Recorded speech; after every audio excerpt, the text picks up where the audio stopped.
Good afternoon. My name is Scott Solberg, Associate Director of Research at the Center on Education and Work. And on behalf of the Center, it is my pleasure to welcome you to an afternoon tea, a conversation series on career and workforce development policies and practice held at the University of Wisconsin-Madison. An afternoon tea is also being sponsored by the Department of Counseling Psychology and the Wisconsin Career Development Association. Our guest today is Terrence Tracey, Professor of Counseling Psychology at the Arizona State University, and our title for today's conversations is Innovations in Career Interests and Assessments. So Terry, welcome to an afternoon tea. Well, thank you very much. Very nice to be here. Now, I've had a chance to read through your Vita, the many pages. It's a long book. It's a lot of filler. No, there's not. I don't think that's how people would respond to that. Over 100 published articles.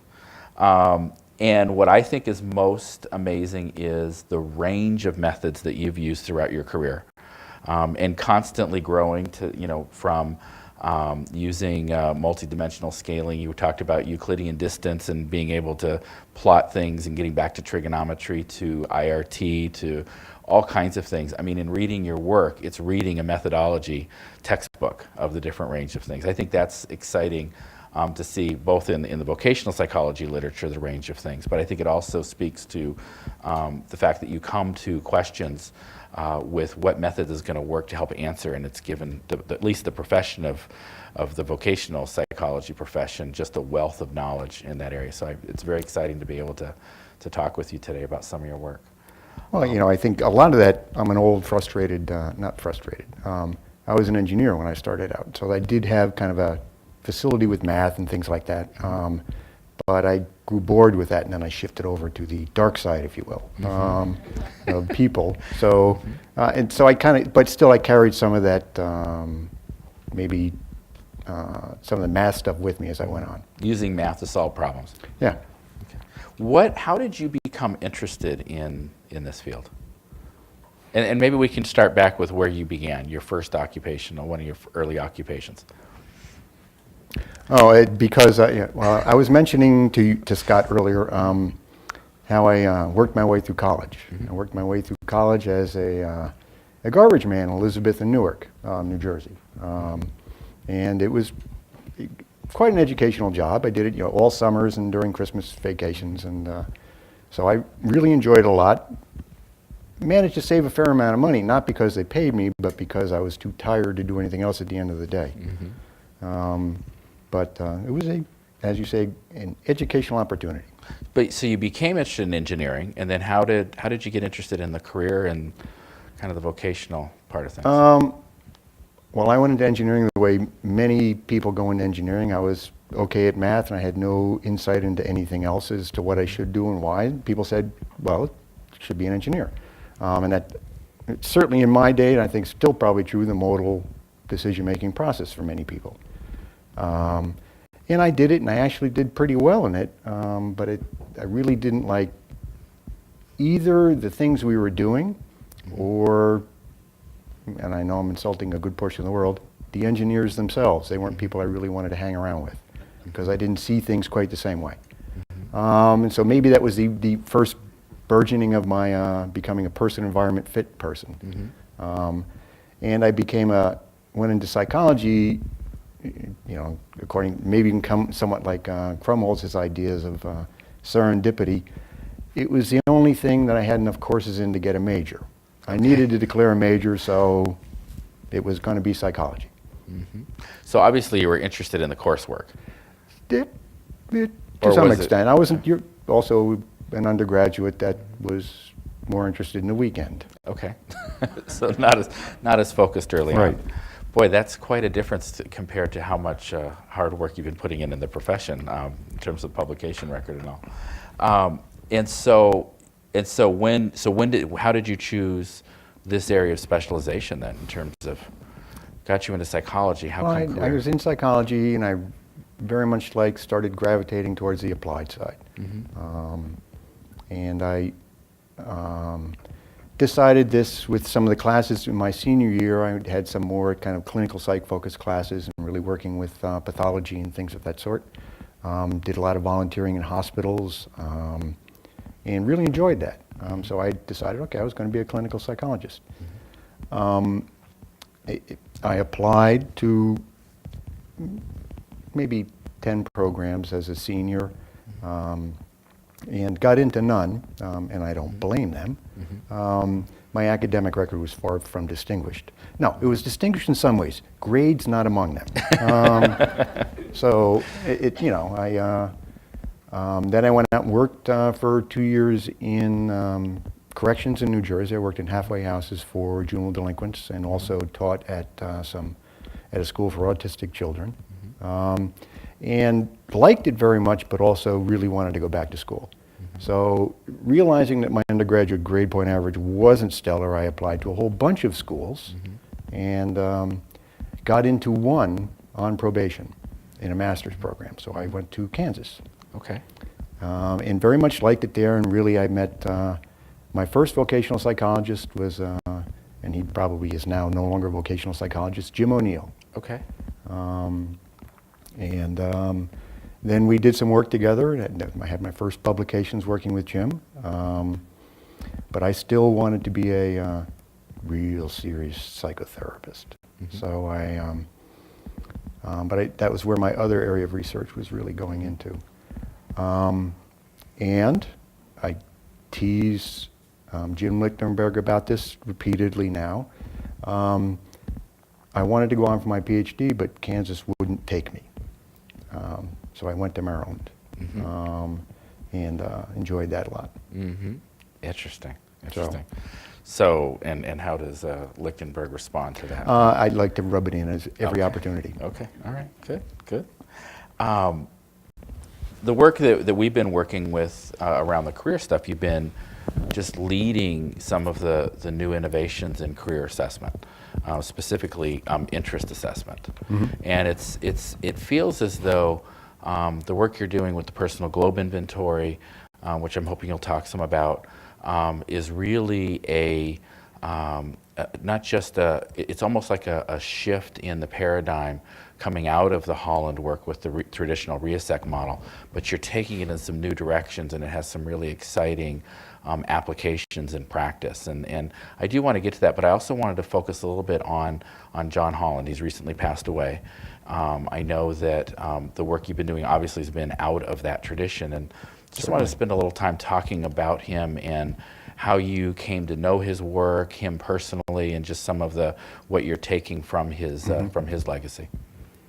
Well, I first met John through Jim O'Neill back at Kansas. He had gotten him to come out, and got to meet him there, and was, very much, for people that have met John, very much impressed with certainly his wit and his intelligence. Very sharp guy, and very quick to grasp things, but also very idiosyncratic, and kind of had a very good sense of humor. Was kind of good at kind of poking fun at others and taking pokes at himself, and very much liked that. And I always found his commentary remarkably refreshing, because he kind of played by John's rules. He didn't hold back. Not at all. And he had a very charming way of doing it. And very idiosyncratic way of doing it. So, and that was kind of fun. Even reading his commentaries, he'd do comments on things in the literature even, and it's very typically John.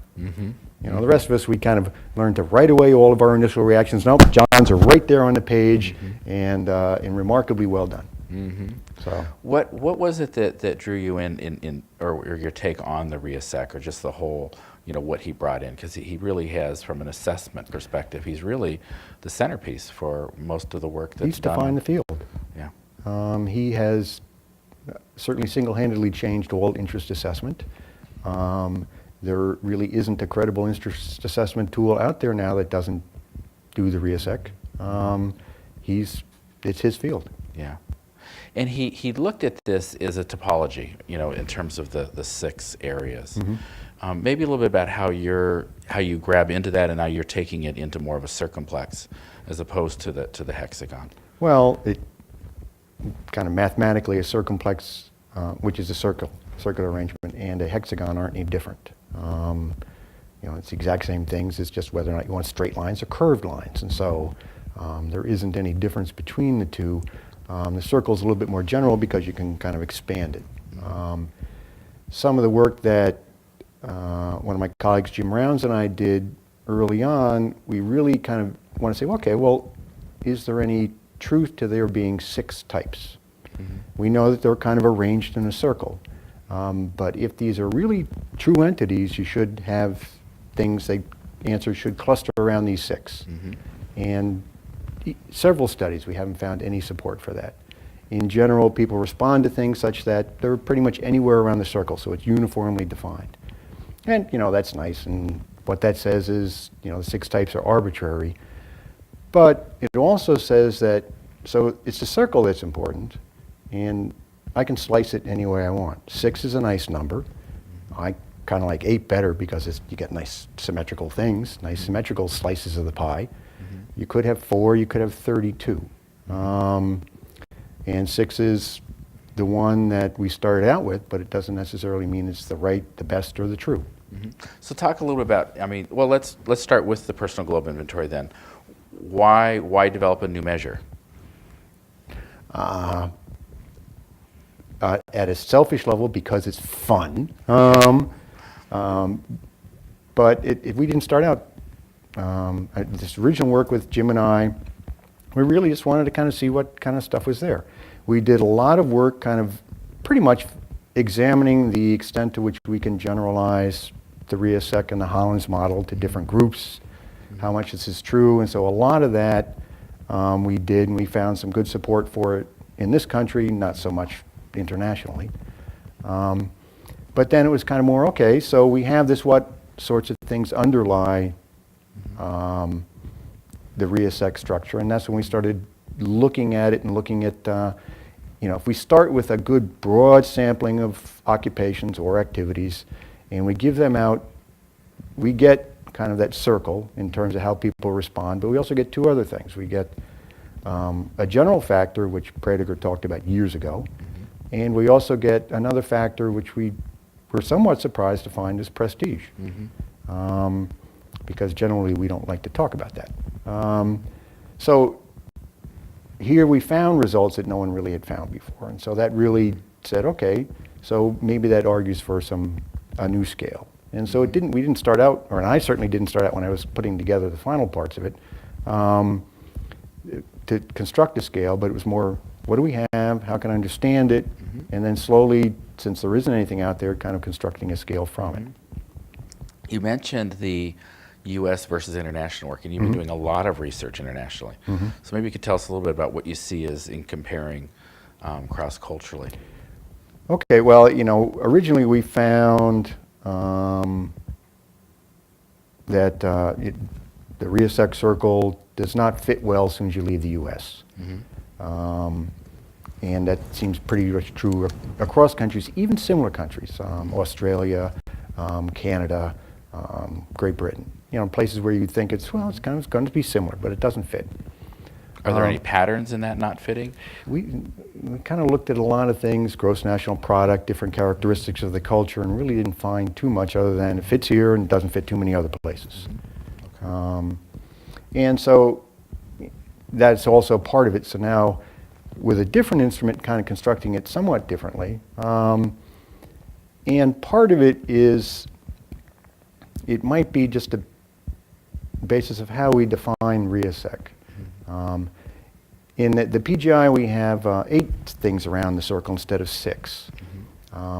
One of the nice things I like about it, and one of the bad things about it is, the 8 types make sense just in their name. RIASEC is a remarkably nice little mnemonic. Probably not as good as Costa McCrae's Ocean, but it's a nice little mnemonic. PGI doesn't have that, but... Well, let's talk about the 8th then that you're... Well, but let me just talk, so we don't know what realistic, if you're not fully immersed in the field, you don't have no idea what realistic is, you have no idea what enterprising is, you have no idea what investigative is. Is it a detective? Sure. Is it a cop? So you need a lot of knowledge. And so test takers don't have that knowledge, so it's real hard for them to use this information. So if we could come up with some labels, or the 8 seemingly are a little bit more straightforward, everybody knows what mechanical is, everybody knows what helping is.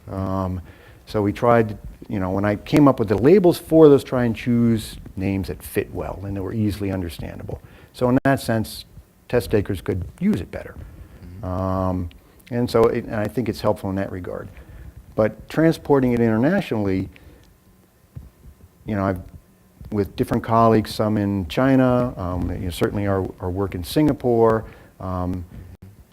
its application in Italy, we have some applications in several other places. It is doing a better job of fitting in those countries than the 6 types are. Okay. So is that the function of just the 6? I'm not sure, but maybe 6 is too few, or it's just how we're constructing the 6. So it seems to do a better job across national boundaries in capturing it. In the RIASEC, are there 1 or 2 of the subscales that have most difficulty in terms of translating across cultures? They're maybe too complex or just not? I don't know. I think the issue in translating across cultures is, well, first the type of scales. A lot of the scales rely upon occupations. They translate abysmally. That's just too hard. Few cultures have the same occupations. I'm working with someone right now in Iran, and they wanted to do the whole PGI, which has occupations but also activities. And so just things like bartender. There are no bartenders in Iran. So he didn't so coffee attendant was kind of what he was offering as an equivalent, or dance instructor. The only thing they had that matched that was even close was aerobics. So it's very different. You can't do these things. Right. So I think that's part of it. The other one is, I think the RIASECs are very. They're constructs we've created, and it's not always clear what's in them and what's not. So when you say we've created, we're not sure all this can be exported. Yeah. Yeah. And obviously with the different range of occupations and different cultural beliefs on things. And you mentioned the prestige piece. Well, I think that's a big that one. can impact things a lot too then in terms of how they fall out. Well, I think that's one of the things in our country, the RIASEC, it's confounded with prestige. Some of the types have more prestige than others. Investigative, oftentimes very high prestige. Enterprising occupations, it's got a lot of prestige in there, particularly we start talking about managers and people who run things. You get to conventional. And you get the conventional, which the way it's defined in most scales is pretty much low prestige. And social's kind of in between depending on where you put it. So yeah, that's very interesting. And R would be depending on whether you're working indoors, outdoors, what you're doing with it. And so oftentimes it's very confounded, and that often comes up. Whereas if you take prestige out, it becomes cleaner. And if you stick with activities, it's easier to generalize, I assume, across cultures. Much easier, because everybody does the same things. But jobs don't have the same structure characteristics across cultures. Okay, very interesting, very interesting. And what, and where are you going with the PGI in the sense of what do you see as some of the next frontiers of either research or conceptual base? You've got the circumplex. Well, I got the circumplex. There are 2 things. One is refining the instrument, and currently now it's normed, and it's rather lengthy, which is good and bad. But I've just finished a project where I'm using IRT methods to kind of really shorten it and kind of come up with a kind of PGI light that kind of has nice response characteristics across gender and age. And so it's a nice way of refining it and coming up with very nice items. And so getting a shorter version makes it more accessible. And how do people get connected to the PGI? I mean, in terms of using it, most everyone, the self-directed search is out there. The ONET has the interest profiler. Right. Where is the PGI being used in a? If we've got school counselors watching and stuff, they get we have, actually, I'll do a little plug here. Sure. I've been working with John Horan, one of the faculty at ASU, and he's done a very nice job of putting up what he calls a virtual counseling center. And it is to a large extent. And you can go there, it's free service, anybody can log on, get your own account. And you can do a variety of things, of which PGI is one. He has done a remarkably good job of hooking up pretty much tons of different occupational data sets. And it's a very nice opportunity. And so the PGI is there. You can take it. It's scored for you. Prints up a nice profile. Kind of gives it to you. There are also some measures there for children. There's also a career thinking pattern scale that I've been playing with. And so anyway, the plug is vcc.asu.edu. Okay. All right. And certainly, you know, the PGI is also that was my plug. Now, it's certainly it's one of the things we've been working with together. It's available.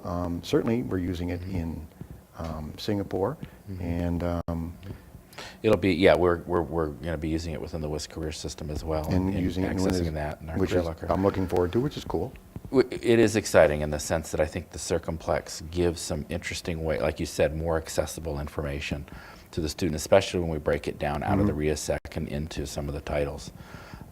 Helps the student grab onto it, make some meaning out of it, which is really, really exciting. Yeah. Let's talk a little bit about training in terms of, we've got a lot of people working in schools. We've got a lot of pressure right now to get students to figure out their life goals, because if they don't figure out their occupational goals, they're not taking the right courses, and if they're not taking the right courses, then they're not preparing for post-secondary, or they've wasted time and have to take remedial. There's a big emphasis right now on planning, starting in middle school and then through the high school. How do you see the career interest assessment process playing into that? Well, I certainly see it, not from an unbiased perspective, but integral to that whole process. Here, you know, we need people to make decisions. We need people to make decisions. We're asking them earlier and earlier. Is middle school too early to be involved in that? No, I think actually middle school is the time we really want to intervene. A lot of my research looking at children's interests and competence as they age really shows that that's the time that's crucial. For elementary school children, they tend to have fairly undifferentiated interests, and their competence tends to be somewhat undifferentiated and also increasing over time. They feel better about their ability to do stuff. They feel better about they like a whole lot of stuff. But in several studies, the shift into 6th grade, for both boys and girls, their interest levels across the board drop, and more importantly, their competence perceptions across the board drop. And that's even more so for girls. And is that, why is that, do you think? Well, you know, to some extent, I think the two things. One, probably puberty, maturation, all sorts of stuff kind of everything. It's maturation's kicking in. I never want to teach that group, but because it's a very difficult group to work with, because all of a sudden the body's going through all sorts of different changes. And so there is that, and so they have to deal with all that, and how can they reckon where there are all these changes, and how do I kind of assess that? And the other one is just the social structure of middle school is appreciably different from elementary school, and all of a sudden competition takes on a whole new perspective, and people are competing much more openly with each other, and so they are now having to sort out much faster than they did before where each person stands in that kind of hierarchy. And it seems like we're putting much more emphasis in our society on the right courses at that period of and time. that's kind of it makes it to very prepare difficult for high school, which prepares for post-secondary. And that wasn't true earlier, but and so these choices are having to be made, but that's why I think it's a crucial time to go in there and start doing some intervention. One, to help start heading off some of those, obviously less desirable hits to people's self-esteem and hits to their perception of what they like and dislike, and I can't do that anymore. Last year I felt I could. This year I can't. And that could have consequences for selecting curriculum and kind of ruling out things far too prematurely. And so getting some assessments in probably as they're transitioning into middle school to begin kind of thinking about an occupational anchor. Right? And then what things would you want to see happening in schools then to help kind of not so much crystallize the occupational choice, but getting them engaged in the process of thinking about future and then connecting it back to their coursework? Well, and I think probably the area we're concerned most with is girls in kind of math and science sorts of courses, because that's the one that took the biggest hit in investigative interest and competence perceptions just kind of took a bigger nosedive for girls and boys. Okay. So, what kind of things can we do there? So certainly one, to get an assessment of that, is this kind of going on? Who is it going on with, too? Because it's not, there's a general trend, but some people it's more than others. And try and get them more engaged in it. And I certainly think, how do we kind of increase interest? And I think, most of the literature is focused on, certainly all the interventions are focused on increasing the competence of girls. Right. If you can be good at it, then you will stay in it.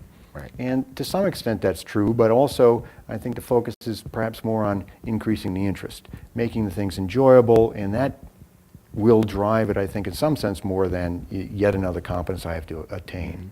And I think the programs, or at least my reading of the literature, is the programs that do more of that part seem to have a more effect on the girls staying in it, keeping involved in it, because that is what drives subsequent enrollment is, well, yeah, hey, math is pretty cool.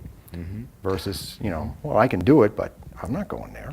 So actually enjoying the work I'm doing, not just being good at it. Right.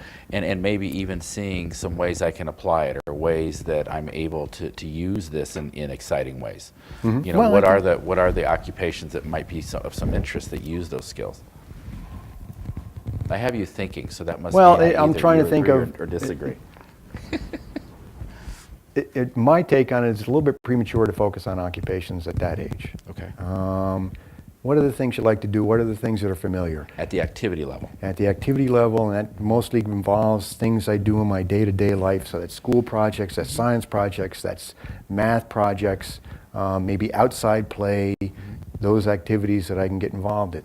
Occupations are an awfully far way away.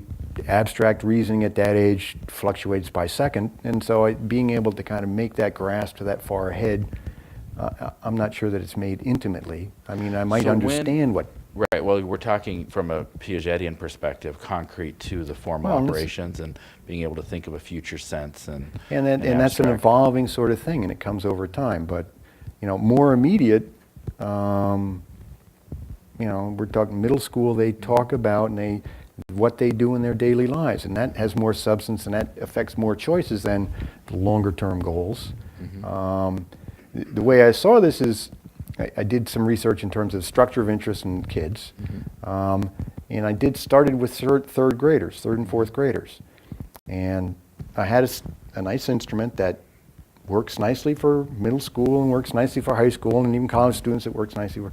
Younger kids, it didn't work. They think about things differently.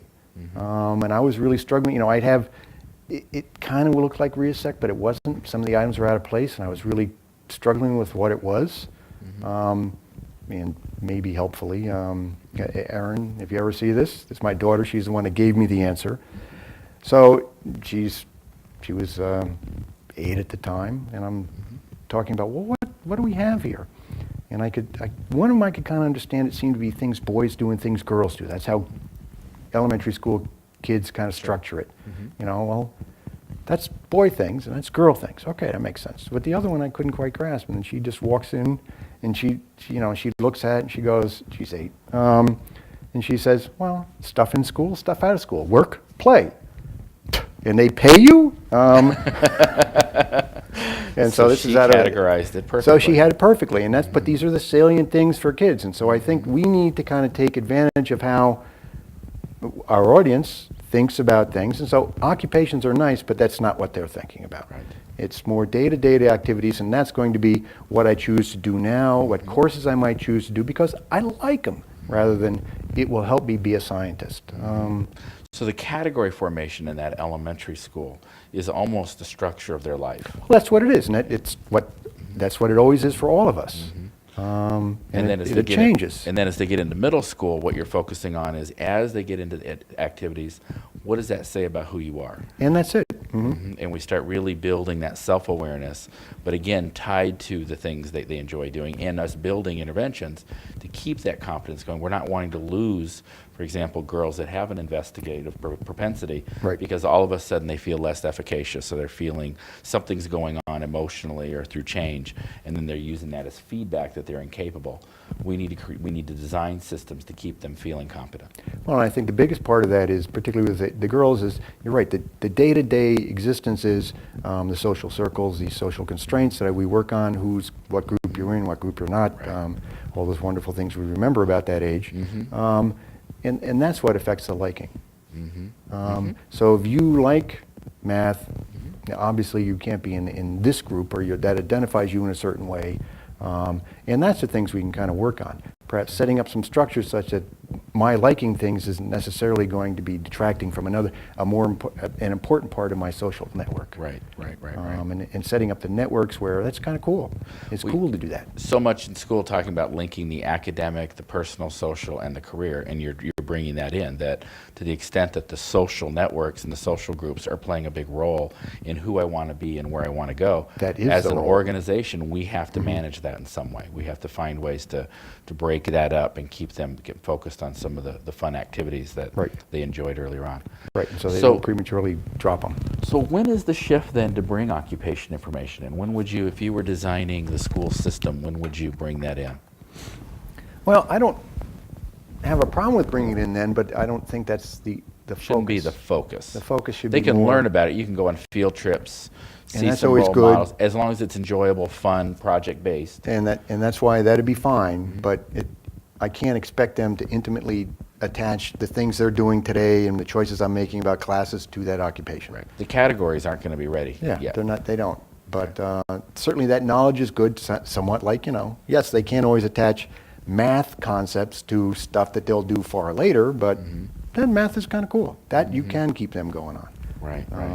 So when do we make the shift? When do we start bringing in more occupation focused? I don't think it's a shift. I'd say it's a gradual thing. You just keep going, and you kind of make those connections longer and longer in time. You give opportunity, and they'll naturally gravitate when they're ready. They'll start to use some of those occupational connections. As they get more knowledge, they can do that. So I give them occupational knowledge, but we can't ask kids to make the direct connection at 7th grade to what I'm going to major in college. Oh, yeah, absolutely.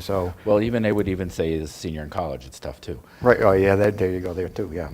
That there needs to be some flexibility and adaptability built into this. And tied to daily life, and what they're doing, because that's what matters.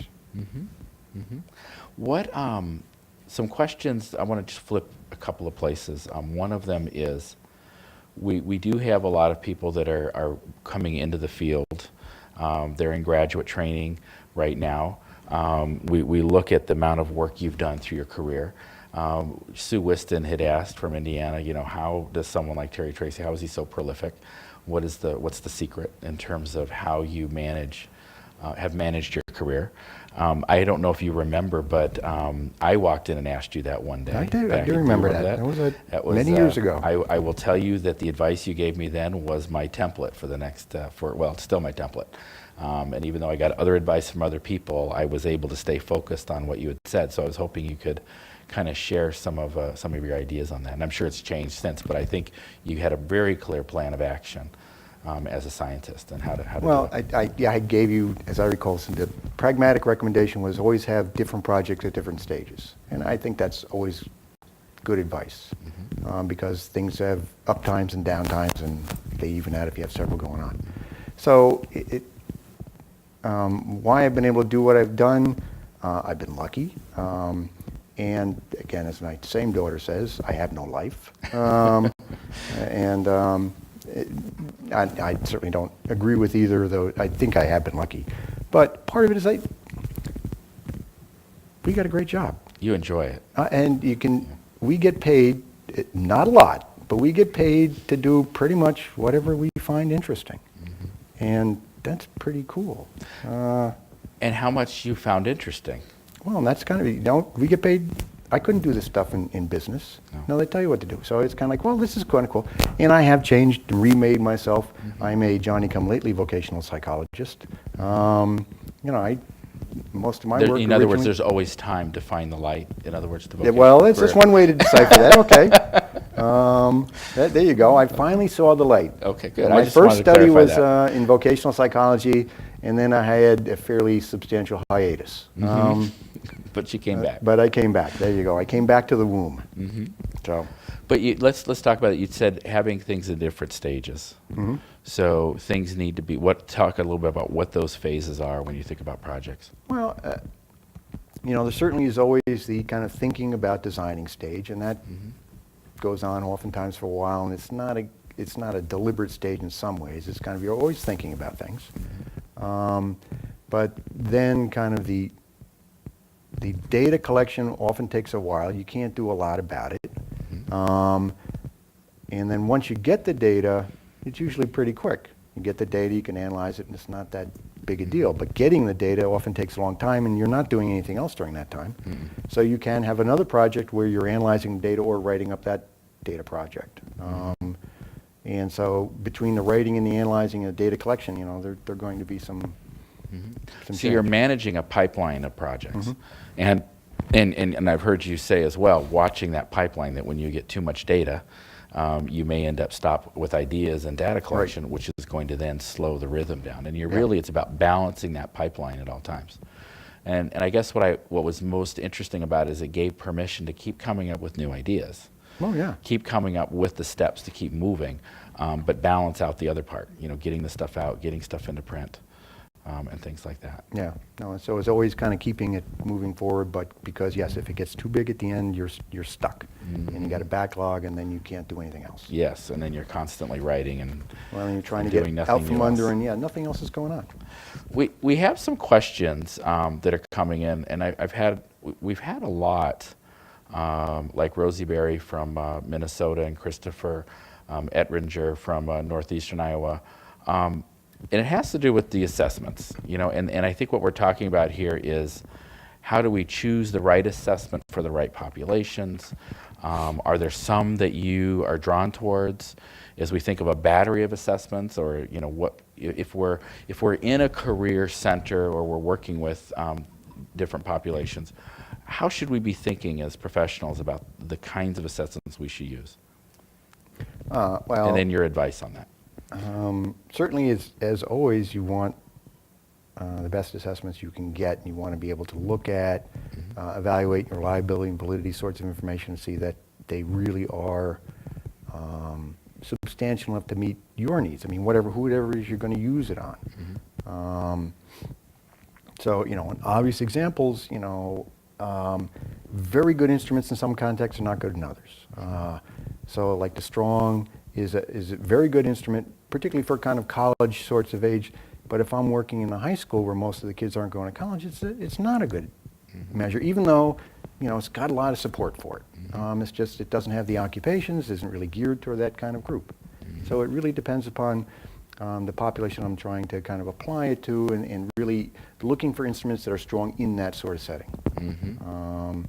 And that means that there isn't other than the PGI, that isn't a good test across all contexts, and I was being facetious. So I think that's probably the biggest thing is what the drawback to that is it requires that I, as a test user, do some exploration about and thinking about who it is I want to use it on, and explore a little bit what might be the best test for that context. And so one of the things we brought up when we were talking about the middle school sample is, what am I assessing when it comes to career interests? Am I assessing occupational information? And you're mentioning, is it all at a college or an assumed college level in terms of the occupations? Is it at more of an activity base, which would be more generalizable across I certainly age groups? think activities are the way to go. I'm not unique in that. Dale Prediger's been saying that for years. And I'm just slow to come around. Particularly for the younger groups, I mean, that makes a lot more sense. Giving occupation items to a group like, so how much would you like being a plumber? Many What kids does that have mean? no idea what that means, or aerospace engineer. Well, does that mean I'm going up in rockets? Well, and it seems that the emphasis of the assessment changes. If assessment is to tell you the answer of who you're to be, then if we can come up with the right occupation, we're in great shape. If the assessment's designed to help you become aware of the things you're interested in and a range of things you can apply it into, then it's really more in supporting that exploration and your competence in looking at the world of work. And it seems like there has been a shift in our profession, at least in some writings, away from career choice making, Right. and really around the decision-making process, that decision-making readiness. And so that seems to be echoed in the idea of, why do you like the things you do?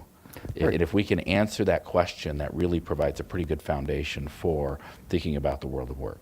It provides a nice structure for me to kind of approach the information, be able to take it in. Make and- meaning out of and it. make meaning out of it, I mean, certainly. And to use it and play with it. If I'm coming up with the right occupation, one is I don't think you can do it, but even if that were possible. What's the label tell me? Yeah. How does it connect to me? What does it really mean? So- And it really is based then on your past experience, and that could be done on economic status, it could be done on a lot of different things Well, very much so. in terms of that. Okay.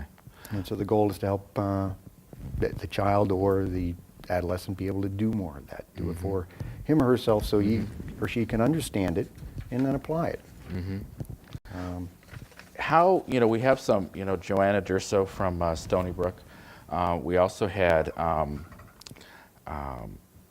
some others that are asking about the relationship between the career interest assessment and other psychological assessments. And I think it can be a broad question in the sense of, how do you see this as part of psychological assessment? But then also, how do we connect it with a full battery if we're working in a center that is using a lot of assessments? Well, I mean, this is an interesting question that many people have looked at. How much, what are interests and how do they overlap with other, what some people might call more core personality aspects? And there's certainly some interesting stuff, certainly some of the work by Ackerman, kind of laying out a template of just all kind of assessments and how they relate to each other, including intelligence and the Big Five and reassess stuff. But a lot of it is, yes, there is some overlap, but in some ways there's surprisingly little overlap. I mean, some of the scales are related to some of the others. So what we have here is some measures, some constructs that are measuring something different than just basic personality types. And that gives it some real predictive power in terms of, this is different stuff, you're not going to get this on any other test, and this is going to be more directly related to daily choices I make with regards to activities, and that's kind of related to occupations. So it is unique in terms of the domain it covers. Not that it's not related to some of these others, but still it's a pretty modest relation. It seems like part of the answer, or part of the thinking about this, has to also get down to, what are our assumptions about personality? And you were mentioning, this overlap. Perhaps some of the interest assessment, or the interest part of this, has more dynamic qualities than what's assumed in the Big Five, that we're measuring more trait-like processes. You measure, for example, in the PGI, you're measuring their competence, their sense of competence or self-efficacy for these activities, and you're saying, look, in middle school and probably throughout school, we need to be finding learning opportunities to help continue building that sense of competence. That points to a kind of a dynamic component, that what I'm interested in are things I feel I can do well. Right. And yet, it feels like a lot of the other assessments in terms of personality are really coming from a different framework. And just wondering about that, how you see interests and the trait, disposition, what is all that? What's your take on all of that? Well, it's an interesting kind of issue, and certainly one that there isn't any answer on. A lot of my research, particularly the developmental stuff with children, is looking at interest as a kind of developing, growing reaction to the environment, how we kind of sort that out over time. And so, a lot of this happens particularly during the adolescent years. And that certainly makes intuitive sense. And so therefore, I don't think about it, many people don't think about it as much as kind of a strong trait kind of background. However, in terms of some of what we do know about some of the measures, if we look at some of the research looking at kind of the reliability of some of the measures over time, they're not that different than they are for some of the personality measures. because they are much more labile with regard to adolescents than they are with adults. I mean, and once you get to an adult, you're kind of set. But for adolescents, they're kind of somewhat lower. But so I could make the case. I don't think about it. I don't endorse it as much. That well, maybe it isn't that different. And certainly, as we were talking before, you have some people who believe that no interest, and there's a lot of research to say that there's a lot of genetic support for interests. And certainly some Tom Bouchard's work and many of those kind of do support for that. Linda Gottfredson kind of makes that interests are kind of what drive us, and when we have them, and they're fairly stable. My reading of the research is, and there certainly needs to be a lot more done, is that there's probably some legitimacy to both sides. They are labile, they do change, they do react to the environment, but there is some consistency to them also. Well, and it seems like if, from the developmental psychology perspective, if what we're talking about is a 50-50 contribution, even in Bouchard's work, talking about as a 50-50. That's about 50-50, Okay. yeah. So is it a half empty, half full? Which are we focusing on? Are we stepping back and saying, okay, go genes? Or are we stepping in and saying, how do we embed an individual with an environment that helps them reach their true potential? Well, I think in some ways it's an artificial distinction. If I say, well, heck, these are genetic, just test them and plug them in and we're done.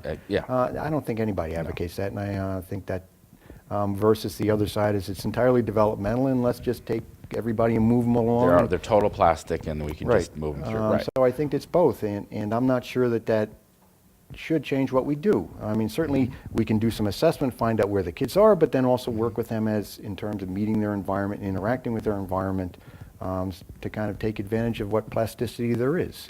Well, and you had mentioned, though, too, and I think it probably would be borne out in developmental psychology as well, is that you may have great potential, but if you're not provided the environmental support systems, it's going to wane. And once it wanes, it may be harder to get back. Yeah. And so the optimal learning environment becomes kind of the focus then that you said in your first piece on middle school. What's that optimal experience need to be? If we're focusing on that, it doesn't really matter, does it? Right, and that's it. It Regardless doesn't of matter how I what think the about it. assumptions are, as long as we're focused on what we can change and what we can work with. And that's, so I kind of try, well, one is I do want to know kind of where you're starting. So assessment's a big part of that. But then how can I help you develop in whatever that is? Well, and it seems too that, I mean, what I found fascinating with Nancy Betts's work, even at the college level, is being able to change some of the realistic interests. And the idea that I can put you in an intervention, I mean, we're not just talking about to have a class, but a real intervention, and you come out saying, yeah, this is fun. This is enjoyable, which goes back to what you said as well. Well, If I think that's it. the investigative and realistic things are enjoyable and fun, people tend to be moving in those directions, or at least open to experiences in those directions. And maybe that's not a bad thing. Maybe that's about being well-rounded and having some adaptability. Oh yeah, no, and I think that is a very good thing. Also, it certainly we could be fairly planful about how we do some of those interventions, but say particularly in middle school. How can we build in some rewards for girls to do this stuff and get rid of some of the competition? Right.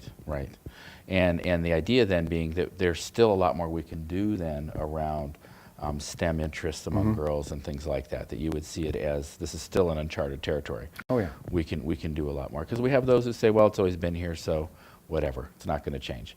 But if, again, focusing on activities, focusing on enjoyment, making it a learning, project learning based type thing, could go a long way in moving the track in a pipeline of girls into those areas. Right. So things are sailing into them, yeah. Yeah, and I do want to have a chance for people to ask some questions. I think we've gone a little bit long on some of the conversations. But if someone would like to come up while we're working on continuing our conversation on here. What would you consider to be your most, what's the most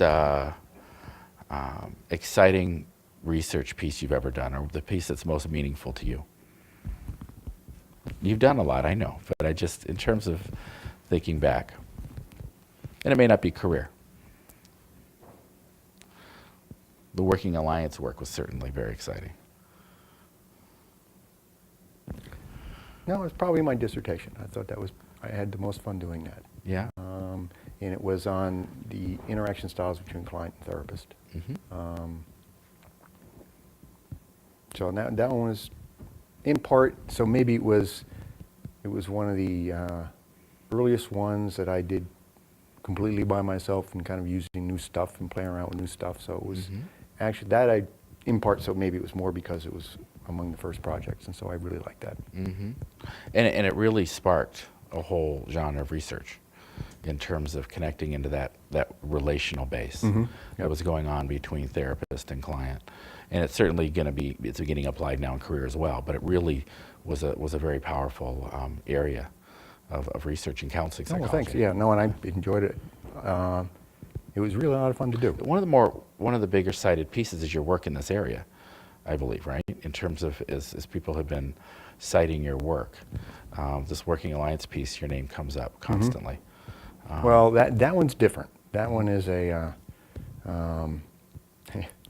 one good way to get yourself cited is you kind of come up with an instrument. And that one was kind of, That was a big this instrument. was around there, and I kind of, somebody else did the instrument, I just tweaked it a and little shortened bit. it. So that's kind of why, I can't, it's not that big a deal. Not full credit for that one. I can't take full credit for that, All no. right. Okay. So, All right. Yes, Chris. Yes, good afternoon. Hi. Thank you, Dr. Tracey, for coming. I do have a question for you. My name is Chris Easton. I'm a team member of the center. And my question is around training on the personal globe inventory. Maybe give me a sense of what would be some of the best strategies to actually train staff that would be introducing the PGI to clients. They may be very familiar with the RIASEC, right. but now with this PGI introduction, can you give us a sense of the difference of how that would be and what would be the best strategies to start with someone new to your assessment? No, it's a very good question. Can you repeat the question so we Oh, okay. So let me see if I can kind of capture the question. How would I kind of roughly teach or introduce people who are familiar with the RIASEC to the PGI such that they could use it? Is that a good summary? Okay.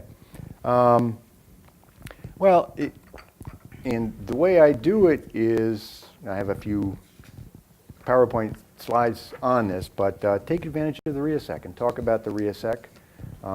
Present certainly the RIASEC as it exists on a circle, and then talk about that these are not set in stone 6 types, and that they're somewhat arbitrary, and that on that circle you can just as easily have these 8, which is what I use. And so you can clearly see how the 8 and the RIASEC 6 align, and that, roughly we have social has been broadened to being helping and social facilitating, and we've kind of moved investigative in part of that confound up to higher prestige. And so by putting them together, you can kind of use the knowledge you have to kind of just add to it. So I don't see the PGI as really, it is Holland, it's taking Holland's ideas, it's kind of just expanding them a little bit. So maybe it's a little bit more general than Holland. So I'm not claiming any great new insights, it's just like, take the stuff he did, tweak it a little bit differently. I do think the addition of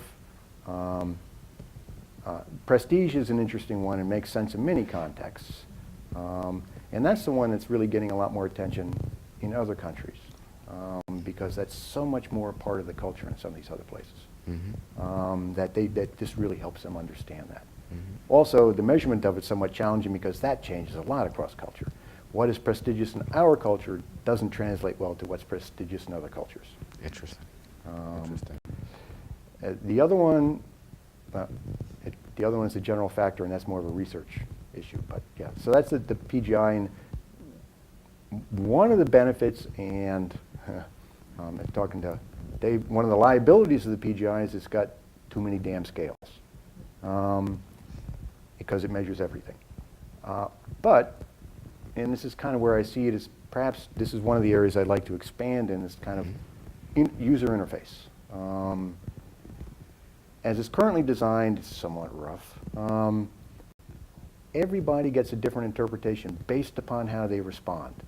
So, in computer adaptive testing, generally that's defined as, like the GRE, you go and you get a different test from everybody else. fine.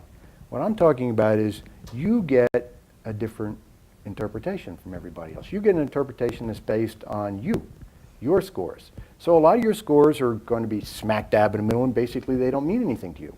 Why focus on all of them? Focus on the scores that are most salient to you as an individual. So if prestige is cool, if that's something that we see in your answers, we give you lots of prestige information. If that's not, who cares? Why do you need to see 15 scales that give you information on this? It's there, but we kind of downplay the highlighting of it. So anyway, to kind of get, before I went off, before I divagated, where I wanted to kind of, what I do is really kind of use the knowledge that many of the professionals have about the RIASEC, expand it a bit so they can see how this is a little bit different, and then talk about the additional prestige to that. Very cool. Very cool. Another question? You threatened to heckle. Is this going to be true? No heckling. Thank you for coming. Over the years, I've worked with our job centers in the state of Wisconsin, and I'm always asked, what's a good assessment to use? Many of our offices were using the old GATB test, the ability profiler, the SDS, and would your instrument be good for adults that are coming into our job centers now? Many of them are unemployed, lost their jobs, being laid off. Right. And how long would it, the assessment take? Because I always get asked, if this is too long, It's we're too not long, going I to don't want use to do it. it, yeah. Well, it depends. I think certainly, I think it's going to be, it would be very good, particularly with adults coming back. And it can be a little bit long, and if you think that that's a problem, we got some other instruments that might be good in backup, particularly for someone who doesn't, maybe whose reading level isn't real good. I have it's called the ICA. It's much more basic and kind of gives you RIASEC scores. But the PGI is going to be good because it's going to give a bunch of pretty specific scores in a wide variety of fields.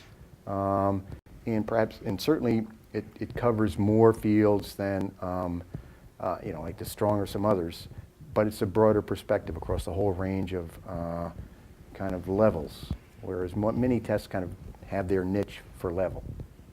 So in that sense, I think it's fairly useful.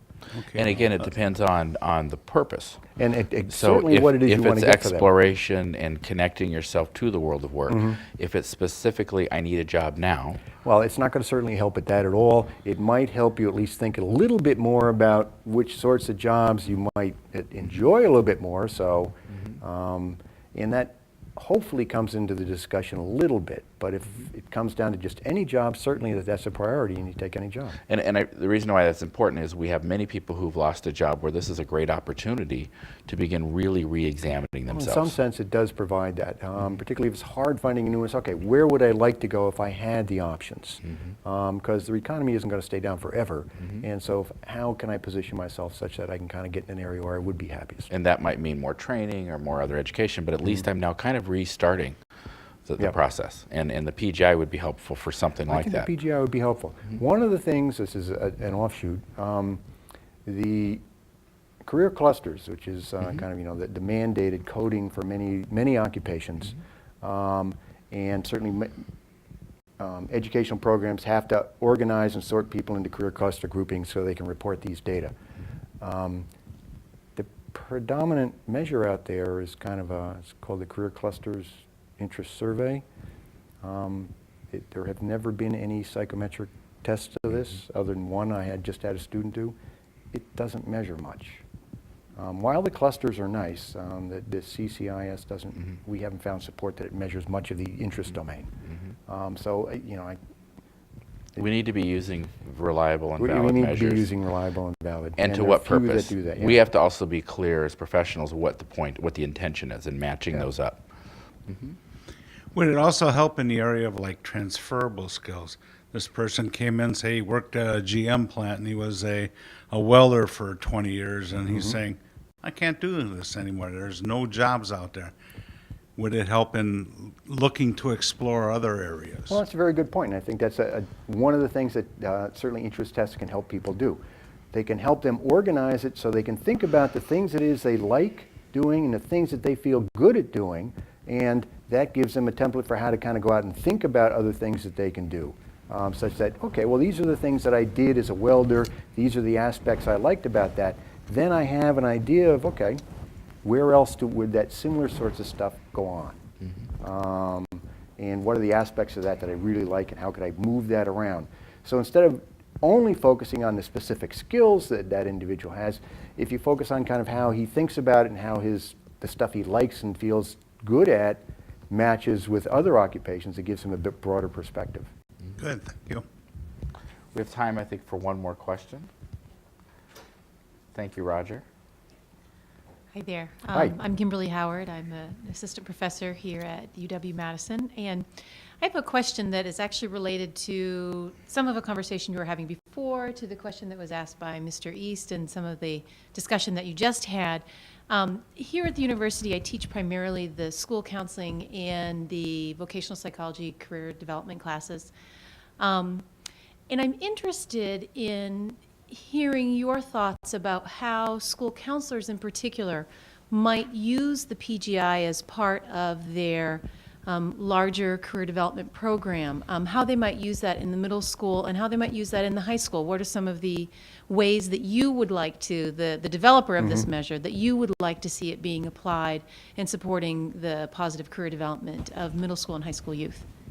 Well, I don't think it should be used in middle school. It really is, it's a little bit long, it's got activities that maybe children aren't as familiar with. I do have an inventory of children's activities that's much more basic on things that kids do day to day. They're familiar with them, they know whether they like them, they know whether they're good at them. So I'd say that would be a better measure, particularly for up to 7th or 8th grade. Because it better fits with them and it gives them a structure with which to think about things. After that, I think the PGI is fine. But it's more mature, it's asking different things, it's a bit more removed from their day-to-day life. And so again, I think it's real crucial that we tie the things to what people are doing, what's salient to them today, and that's how they can understand it. So, if we're talking about occupations, that's nice, but that's out there. This is how I organize my day. I find that I like I activities. Isn't that cool? Or I like S activities. And so, because I'm doing that right now. And that makes it real. That's great. All right. Okay.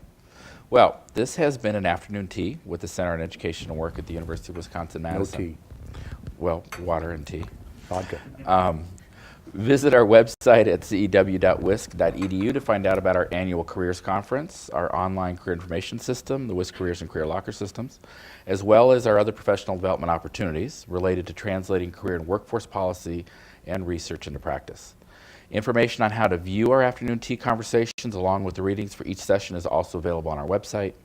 I want to thank Jennifer Lindwall again for her invaluable contributions. She really behind the scenes is helping to coordinate and do some of the correspondence to get things out. Nancy and Anthony from our staff for graphics, and also our co-sponsors, the Department of Counseling Psychology and the Wisconsin Career Development Association. Thanks again to the Pyle Center and the UW Extension for the use of the facility and the technology support. There's actually a lot of people behind the scenes here, and there's a lot of putting this together, which makes the day very easy on our end, but I know they work very hard at this. On behalf of our staff at the Center on Education Work, I want to express our thanks to Terrence Tracey for today's conversation. Thank you.